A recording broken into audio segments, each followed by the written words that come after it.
Update करें कि election commission ने इमरान खान की नाअहली से मुतालिक तोशाखाना रेफरेंस का तहरीरी फैसला जारी कर दिया। इलेक्शन कमीशन ने 3 रोज की ताखीर से तहरीरी फैसला जारी किया। इमरान खान ने जानबूझकर इलेक्शन कमीशन में गलत गोशवारे जमा कराए। फैसले में ये कहा गया, इमरान खान ने मिलने वाले तहाइफ गोशवारों में जाहिर नहीं किए।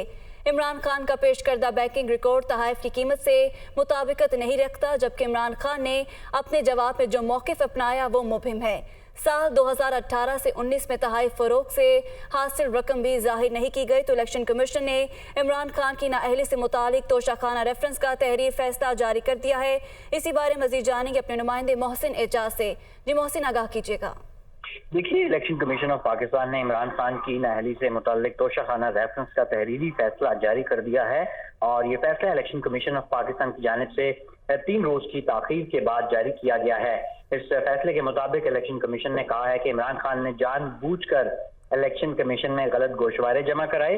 इमरान खान ने मिलने वाले तहाइफ गोशवारों में जाहिर नहीं किए और उनका जो पेश करदा बैंक रिकॉर्ड है वो तहाइफ की कीमत से मुताबिकत नहीं रखता। इस फैसले में मजीद ये भी कहा गया है कि इमरान खान ने जो अपना जवाब जमा करवाया इलेक्शन कमीशन ऑफ पाकिस्तान में वो मुबहम था। इस फैसले के मुताबिक साल 2018 और 19 में तहाइफ फरोख से जो हासिल रकम थी वो भी जाहिर नहीं की गई और चेयरमैन पीटीआई ने माली साल 2020-21 के गोशवारों में भी हकायक छुपाए।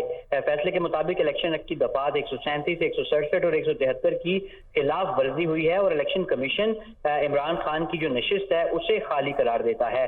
ये जो इमरान खान की नाअहली है इलेक्शन कमीशन के फैसले के मुताबिक आइन के आर्टिकल 63(1)P के तहत की गई है और इसके साथ साथ इलेक्शन एक्ट की दफात 137 और 73 भी इमरान खान की इस नाअहली के फैसले पर उन पर अमल दरामद हुआ है। इलेक्शन कमीशन ऑफ पाकिस्तान ने ये फैसला जुमे के रोज सुनाया था और तमाम ही लोगों को इस तहरीरी फैसले का इंतजार था जो इलेक्शन कमीशन ऑफ पाकिस्तान ने अब जारी कर दिए।